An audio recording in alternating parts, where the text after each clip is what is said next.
तो दोस्तों आज की मूवी ना फुल्ली ड्रामा, सस्पेंस और मिस्ट्री से भरी पड़ी है, जिसका नाम परफेक्ट नंबर है। इसमें होता यह है कि एक मैथमेटिक टीचर जो कि एक लड़की को बहुत पसंद करता है, यहाँ पर उस लड़के का एक्स हस्बैंड उसे बहुत परेशान किया करता है, तो उससे ना अनजाने अपने एक्स हस्बैंड का मर्डर हो जाता है। तो यहाँ पर जो वो मैथमेटिक टीचर होता है ना, वो किस तरह से अपनी क्रश को बचाता है और पुलिस वालों को गुमराह करता है। आप लोगों को इस मूवी में बहुत मजा आने वाला है और लास्ट में ना फिल्म की पूरी मिस्ट्री सॉल्व हो जाएगी। So, I'm Hers and welcome my channel. So, without wasting time, let's begin. Movie शुरू होती है और हमें सुंग को दिखाया जाता है, जो कि अपार्टमेंट में अकेला रहा करता है। सुंग ना इंट्रोवर्ट टाइप का आदमी है, जिसकी लाइफ में ना ही कोई दोस्त है ना ही और कोई, पर यहाँ पर वो उसकी पड़ोसन हैवा को मन ही मन पसंद किया करता है। सुंग ना एक मैथमेटिक टीचर है। अब वो स्कूल के लिए निकल पड़ता है। सुंग स्कूल जाने से पहले हैवा जिस रेस्टोरेंट में काम करती है, वहाँ से लंच ले लेता है। सुंग का ये डेली रूटीन है। वो डेली इसी तरह हैवा के पास से लंच लिया करता है। सुंग के रेस्टोरेंट से जाने के बाद यहाँ पर हैवा से एक वर्कर कहती है कि सुंग तुम्हें लाइक करता है, तुम उसके साथ डेट क्यों नहीं करती, जिस पर हैवा कुछ नहीं कहती। दूसरी ओर हम सुंग को देखते हैं, जो कि अपनी मैथमेटिक्स की क्लास ले रहा होता है। अब इसके बाद सुंग घर वापस लौट जाता है। हैवा भी घर वापस लौट चुकी थी। हैवा के साथ ना एक बच्ची रहती है, जो उसे आंटी बुलाया करती थी। जब हैवा घर जाकर उस बच्ची को देखती तो उसकी तबीयत खराब होती है। वो उसे लेकर बाहर आती है। यहाँ पर सुंग ये देख लेता है और वो उनकी मदद करता है। सुंग उस बच्ची को उठाकर अस्पताल लेके जाता है। अब वो ठीक होती है। यहाँ पर सुंग उनसे मिलने की कोशिश नहीं करता। वो नर्स को ही ना मेडिसिन और कुछ सामान देके वहाँ से चले जाता है। नेक्स्ट डे हम देखते हैं कि सुंग फिर से हैवा के रेस्टोरेंट में जाता है और वो वहाँ से उनसे लंच ले रहा होता है। यहाँ पर हैवा सुंग को शुक्रिया अदा कर रही होती है और उसके लंच के साथ एक एक्स्ट्रा डिश भी ऐड करके देती है। इससे ना सुंग बहुत खुश होता है। सुंग के जाने के बाद यहाँ पर हैना से वही लेडी फिर से पूछती कि क्या तुमने उसे डेट के लिए पूछा, जिस पर हैवा कहती कि नहीं, मैं ये नहीं पूछ पाई। हम सुंग को देखते हैं, जो स्कूल के बाद डाइविंग किया करता है। वो इसमें काफी घंटे बिताता है। अब हम दूसरी ओर हैवा को देखते हैं, जो कि अपने अपार्टमेंट में होती है कि तभी उसकी डोरबेल लॉक होती है और जब वो बाहर जाके देखती है तो वहाँ पर उसका एक्स हस्बैंड था, जो कि जबरदस्त उसके रूम के अंदर आ जाता है और उसे परेशान करने लगता है। तभी बाहर से वही बच्ची जो हैवा को आंटी बुलाती है, वो घर वापस आ जाती है। वो स्कूल से लौट चुकी थी। यहाँ पर उसका एक्स हस्बैंड उसके साथ भी उसको भी गंदी तरह से देख रहा होता है और उसे गलत तरीके से छू रहा होता है कि तभी यहाँ पर हैवा उसे रूम में बंद कर देती है और वो अपने एक्स हस्बैंड के साथ यहाँ बाहर होती है। उसका एक्स हस्बैंड उसके साथ जबरदस्ती करने की कोशिश करता है कि तभी वो बच्ची अपनी आंट को बचाने के चलते उस आदमी के सर पर कुछ मारती है, जिससे वो नीचे गिर जाता है और वो फिर उठकर इन दोनों को बहुत मार रहा होता है और तो वो बच्ची को भी परेशान करने की कोशिश कर रहा था।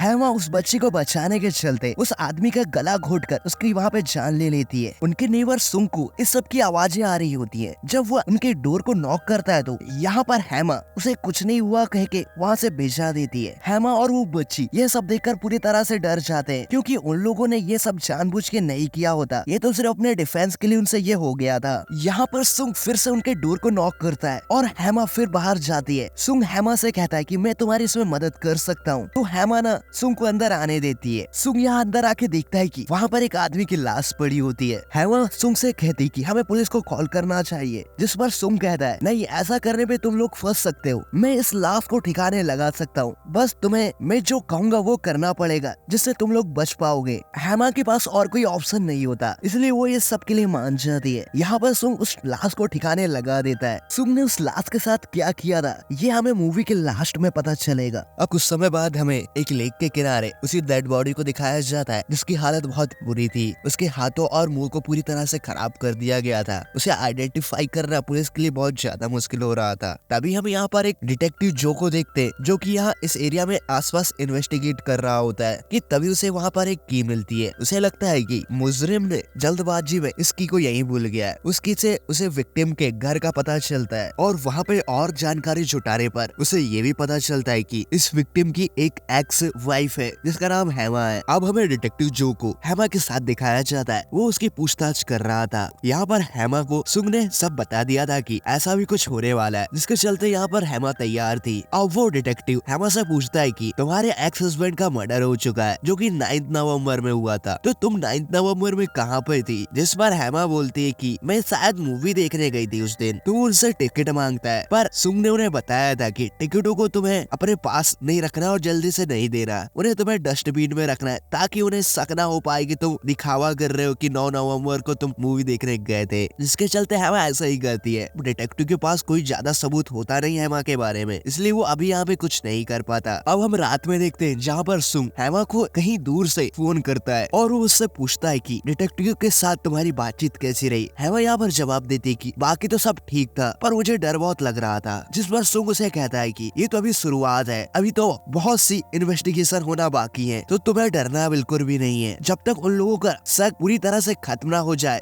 तब तक वो तुम पर नजर रखेंगे और तहकीकात जारी रहेगी। अब यहाँ पर सुंग फोन कट कर देता है। हमें यहाँ डिटेक्टिव जो को दिखाया जाता है जो हेमा के घर के पास था। उसे लग रहा होता है कि इसी ने अपने एक्स हस्बैंड का मर्डर किया, क्योंकि इसके पास स्ट्रॉन्ग मोटिव होता है अपने एक्स हस्बैंड को मर्डर करने का। तो वो ना इस पर नजर रखा करता है। वो उसके घर के बाहर एक कार पर बैठा रहता है। अब एक रात इसी तरह जो ना सुंग से मिलता है और यहाँ पर हमें पता चलता है कि सुंग और जो बचपन से दोस्त हैं, जो कि साथ में स्कूल में पढ़ा करते थे। और अब हमें सुंग की पास्ट लाइफ दिखाई जाती है, जहाँ पर सुंग कॉलेज में सबसे शांत बच्चा हुआ करता था, पर उसे मैथमेटिक्स का बहुत शौक था। वो ज्यादातर वक्त अपना मैथमेटिक्स में ही बिताया करता था। सुंग ना हमेशा एक थ्योरी को सॉल्व करने की कोशिश किया करता है, जिसका नाम गोल्ड बैच कंजक्शन थ्योरी है। यहाँ पर हम देखते हैं कि उसके साथ जो भी है, जो उसे जीनियस कहा करता है, सुंग उस थ्योरी को कॉलेज पर सॉल्व नहीं कर पाया। वो अब भी उस थ्योरी को सॉल्व करने की बहुत कोशिश करता है, उस पर वो लगा ही रहता है। कहानी आती है प्रेजेंट में, जहाँ पर डिटेक्टिव जो सुंग से पूछताछ कर रहा था, वो मर्डर हुए उस शख्स की फोटो उसको दिखाता है और उसे पहचानने के लिए कहता है, जिस पर सुंग उसे कहता है कि मैं इसे नहीं जानता। इसके बाद हम फिर से जो को देखते हैं, जो कि उसी थिएटर की सीसीटीवी फुटेज देख रहा था, जहाँ पर 9 नवंबर को हेमा गई थी फिल्म देखने। वो वहाँ पे देखता है कि हेमा बहुत शांत है और बाकी के लोग वहाँ पे काफी खुश हैं, तो उससे उसका शक और बढ़ जाता है हेमा के ऊपर। पर अभी उसके पास ऐसा कोई प्रूफ नहीं होता कि वो उसे उसके एक्स का हत्यारा साबित कर दे। डिटेक्टिव जो इसी तरह हेमा से पूछताछ किया करता है। अब एक रात हम देखते हैं हेमा इस सबसे पूरी तरह से फ्रस्ट्रेट हो चुकी है। अब वो रात में टेरिस में हेमा ना सुंग से मिलती है और वो उसे अपनी बातें बता रही होती है, जिस पर सुंग उसे संभालता है और समझाता है कि तुम्हें बस कुछ दिन और झेलना होगा, उसके बाद इन लोगों को हम पर शक पूरी तरह से खत्म हो जाएगा। यहाँ पर हेमा सुंग को ये भी बताती है कि नेक्स्ट डे मुझे डिटेक्टिव ने बुलाया है, जहाँ पर मेरा सच और झूठ पकड़ने वाली मशीन के सामने टेस्ट होगा। सुंग हेमा को समझाता है कि तुम्हें सोच समझ के जवाब देना होगा। अब वो दिन भी आ जाता है जहाँ पर हेमा का टेस्ट होने वाला था। यहाँ पर एक ऑफिसर हेमा से सवाल या पूछताछ कर रहा था और हम डिटेक्टिव को देखते हैं जो कि पीछे से हेमा को देख रहा होता है। पर यहाँ पर सारी पूछताछ होने के बावजूद भी हेमा यहाँ पर मुजरिम साबित नहीं होती, क्योंकि उसने अपने आप को पूरी तरह से नियंत्रित रखा था और वो अपने आप को शांत रखकर हर एक सवाल का जवाब दे रही होती है। हेमा अब बेगुनाह साबित हो चुकी है। जब वो घर लौटती है तो वहाँ उसे सुंग मिलता है और वो सुंग को देखकर खुश हो जाती है। अब एक दिन रात में सुंग ना फोन करने जाता है, पर वो हेमा को फोन नहीं करता। यहाँ पर हेमा उस फोन का इंतजार कर रही होती है। यहाँ हमें हेमा को देखकर ये पता चलता है कि अब वो सुंग को थोड़ा थोड़ा पसंद करने लगी है। अब नेक्स्ट मॉर्निंग हम देखते हैं जहाँ पर सुंग फिर से लंच बॉक्स लेने के लिए हेमा के रेस्टोरेंट में जाता है, जहाँ पर हेमा उसे लंच बॉक्स के साथ कुछ गिफ्ट भी देती है। जब सुंग स्कूल आकर लंच कर रहा होता है तो तब वो उस गिफ्ट में देखता है कि वहाँ पर एक नोट भी है जिसमें उसने सुंग को थैंक यू कहा है। अब एक दिन हेमा अपने दोस्त च्यूमिंग से मिलती है। ये उसका पुराना दोस्त था और जब वो लोग घर लौटते हैं तो हेमा को उसके दोस्त के साथ यहाँ पर सुंग देख लेता है। सुंग को ना बुरा लग रहा होता है, पर वो वहाँ पे कुछ नहीं कहता। एक रात हम सुंग को देखते हैं जिसके घर में डिटेक्टिव जो रुका था, क्योंकि वो दोनों बचपन के दोस्त थे। क्योंकि जो को अभी भी लग रहा होता है कि हेमा ने ही उसके एक्स हस्बैंड का मर्डर किया है। तो यहाँ साथ में रात बिताते हैं और शराब वराब पीते हैं। फिर हम सुबह देखते हैं जहाँ पर जो की जब नींद खुलती है तो वो वहाँ पर एक बुक रखी होती है। उसको जब ओपन करके देखता है तो उस बुक के अंदर हेमा का वही नोट होता है जो उसने उस गिफ्ट के साथ सुंग को दिया था। जो ये सब देख लेता है। अब सुंग स्कूल के लिए निकल पड़ता है, उसके साथ जो भी जा रहा था।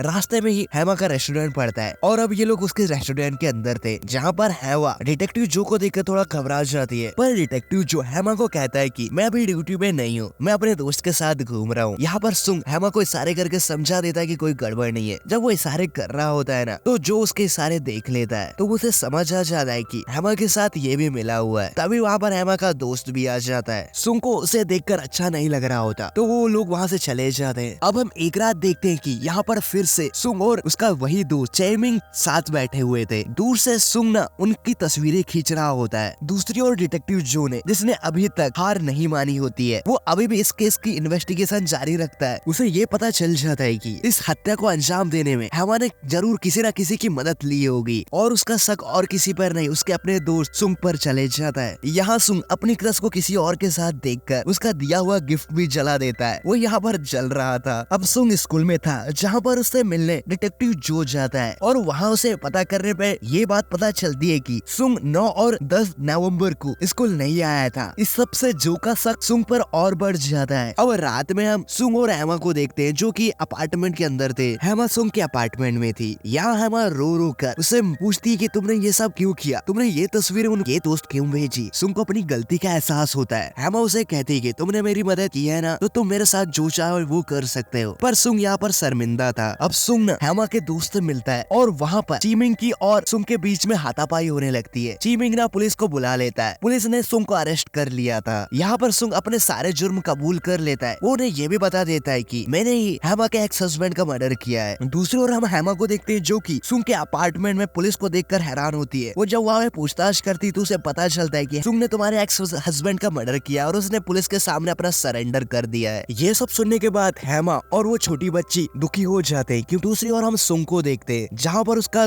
डिटेक्टिव दोस्त जो उसे समझाता है कि तुमने ऐसा क्यों किया, क्योंकि जो की इन्वेस्टिगेशन जो को पता चल चुका था कि उसके एक्स हस्बैंड का मर्डर उसी की वाइफ हेमा ने किया है। पर यहाँ पर सुंग उसे कोई जवाब नहीं देता। अब हमें सुंग को दिखाया जाता है। ये उस समय का सीन है जहाँ पर सुंग ने उस लाश को ठिकाने लगाया था। उसने ना उस लाश को समुद्र के नीचे किसी वजन वस्तु से बांध दिया होता है और जो ऊपर उस लाश को डिटेक्टिव और पुलिस वालों ने देखा था वो किसी और की लाश थी। सुंग ना जो को एक लेटर देता है और उसे कहता है कि तुम्हें ये लेटर तुम्हें हेमा को देना होगा। जो उस लेटर को ले जाकर हेमा को दे देता है और वो वहाँ से चले जाता है। हेमा जब उस लेटर को ओपन करके देखती है तो वहाँ पर सुंग ने लिखा होता है कि हेमा तुम्हारी मदद के लिए थैंक यू। जब तुम अपार्टमेंट में नए आए थे तब जब तुमने मेरे अपार्टमेंट का डोर नॉक किया था ना, तब मैं अपनी जान लेने वाला था। पर जब तुमने मेरी मदद करने की बात की और मैंने जब तुम्हें देखा तब से मैंने अपनी जान लेने का मन बदल लिया। मैं हर दिन तुम्हें छुप छुप के देखा करता था, पर जब तुम अपने दोस्त के साथ मिलती थी तो मुझे बहुत बुरा लगा करता था। मैंने तुम्हें वो फोटोज भेज के बहुत गलत किया। मैं तुम्हारे लायक नहीं हूँ। इसके चलते मैंने पुलिस के सामने सरेंडर कर दिया है। तुमने उस दिन जब डोर नॉक किया तो मेरे जीवन में ना बहुत अकेलापन था, पर जब से तुम्हें मैंने देखा तो मेरी लाइफ बदल गई। मैं थोड़ा खुश रहने लगा था। ये सब पढ़ने के बाद हेमा दौड़कर सुंग के पास जाती है जहाँ पर सुंग को अरेस्ट करके एक बस में ले जाया जा रहा था। सुंग हेमा को देख लेता है तो वो छुप जाता है। यहाँ पर हेमा बहुत ज्यादा रो रही होती है और वहाँ पर जो उसे पकड़ लेता है। अब सुंग को सजा हो चुकी थी। सुंग जब जेल के अंदर जा रहा होता है तो उसके हाथ में वही नोट था जो कि हेमा ने उसे दिया था और ये प्रेम कहानी यहाँ पर अधूरी ही रह जाती है। तो दोस्तों आप लोगों को मेरा एक्सप्लेनेशन कैसा लगा कमेंट करके बता सकते हैं और हाँ वीडियो को लाइक और चैनल को सब्सक्राइब करना मत भूलेगा। अब मिलते हैं नेक्स्ट वीडियो में, जब तक के लिए बाय बाय।